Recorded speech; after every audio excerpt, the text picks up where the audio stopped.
assunto de falsos pastores, eu quero fazer uma pergunta a você. Por que que você é cristão? Você é cristão porque nasceu em um país cristão?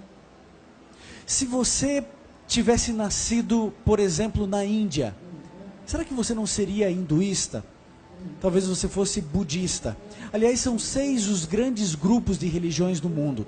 Nós temos o cristianismo, o islamismo, o judaísmo, o budismo, o shintoísmo e o hinduísmo.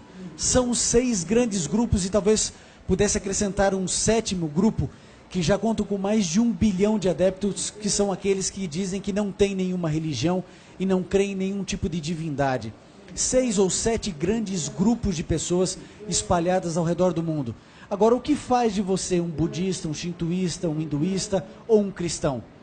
O fato de ter nascido em um país cristão com certeza facilitou a todos nós o fato de acreditarmos em Jesus como nosso Salvador.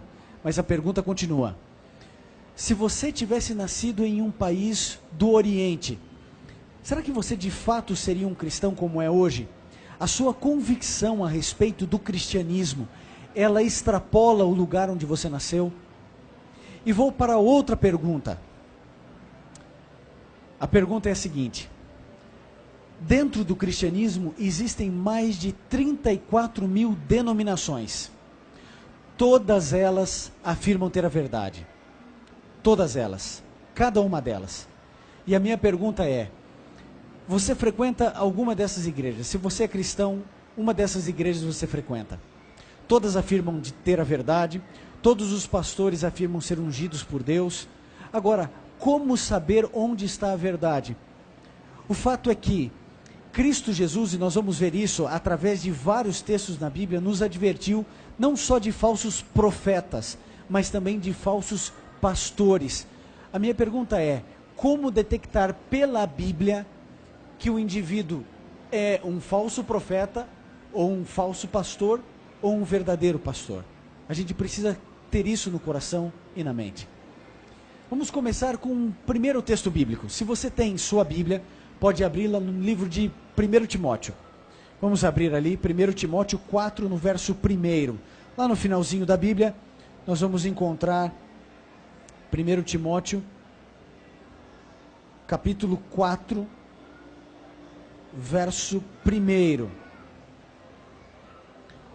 Perceba o que a palavra de Deus diz a respeito desse assunto aqui. Vamos começar a abrir a nossa mente a respeito dele. 1 Timóteo 4, verso 1. A palavra de Deus declara assim: mas o Espírito expressamente diz que nos últimos tempos alguns apostatarão da fé, dando ouvidos a espíritos enganadores e a doutrinas de demônios. Nos últimos tempos, a Bíblia diz, e todos nós sabemos que vivemos os últimos momentos da história desse mundo, ele diz expressamente, aqui alguma contundência muito importante, porque diz que expressamente, nos últimos dias, muitos apostatarão da fé.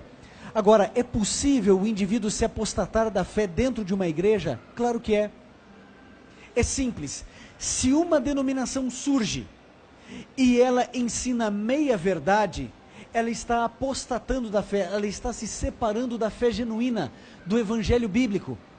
Por isso existem milhares e milhões de pessoas que acreditam frequentar uma igreja boa, acreditam que o seu pastor é um bom pastor, mas eles vivem meias verdades. Lembre-se de uma coisa, a grande questão não é o preto nem o branco. O grande problema de nós, todos cristãos, é o cinza. Porque está tudo muito complicado e tudo muito confuso. Nós não sabemos exatamente o que fazer nem para onde ir. O fato é que nós precisamos cuidar, porque esses espíritos enganadores e doutrinas de demônios estariam presentes nos últimos dias, inclusive dentro das igrejas ditas cristãs. Você sabe que todas as vezes que nós tentamos evangelizar alguém que tem uma fé budista, hinduísta, um islâmico, nós sofremos. E sabe por que sofremos? Porque quando nós apresentamos o cristianismo, eles perguntam, mas espera aí, qual cristianismo você está me dizendo? Protestante, católico, pentecostal, neopentecostal, evangelho da prosperidade? Que tipo de cristianismo você está me apresentando? Mas o cristianismo é um só. Agora, como saber qual é o cristianismo bíblico? Nós precisamos voltar ao Evangelho. Nós precisamos voltar a ler a Bíblia. As pessoas, elas não leem mais a Bíblia, elas não decoram mais versos bíblicos, elas não passam mais tempo com a Bíblia e nem entendem mais a Bíblia como um livro normativo. Querido, se você se diz cristão, é sua obrigação moral e ética religiosa seguir o que a Bíblia diz. Você pode ser de qualquer religião do mundo, mas uma vez que você declara, eu creio em Jesus, você deve viver como Cristo viveu. Você deve acreditar naquilo que Cristo falou. Você deve seguir as orientações bíblicas. De vez em quando eu ouço pregadores e pastores afirmando assim, não, Antigo Testamento não serve mais, agora é o Novo Testamento. Mas eu pergunto, qual era a Bíblia que Jesus tinha? Qual é a Bíblia que Jesus citava? Era o Antigo Testamento. E eu pergunto, em algum momento Deus desvalidou o Antigo Testamento? Nunca. Você pode ler a Bíblia de uma capa a outra, todas as falas de Cristo, ele nunca desvalidou o Antigo Testamento.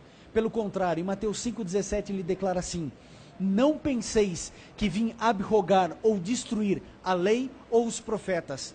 Eu não vim destruí-los, eu vim cumpri-los. Agora, se Cristo Jesus dá essa declaração, como é que um homem que nasce depois de 2000 anos de Cristo simplesmente diz, não, a partir de agora para mim não tem mais interesse o Velho Testamento, para mim só tem interesse o Novo. Com que autoridade eclesiástica alguém pode fazer alguma coisa assim? Querido, a palavra do Senhor declara que nem um tio, nem um pingo de um i pode ser tirado ou acrescentado da lei.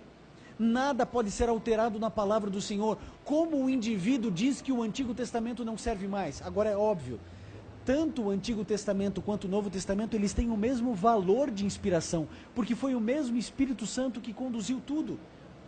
Mas vamos entrar um pouquinho mais nessa questão dos pastores propriamente.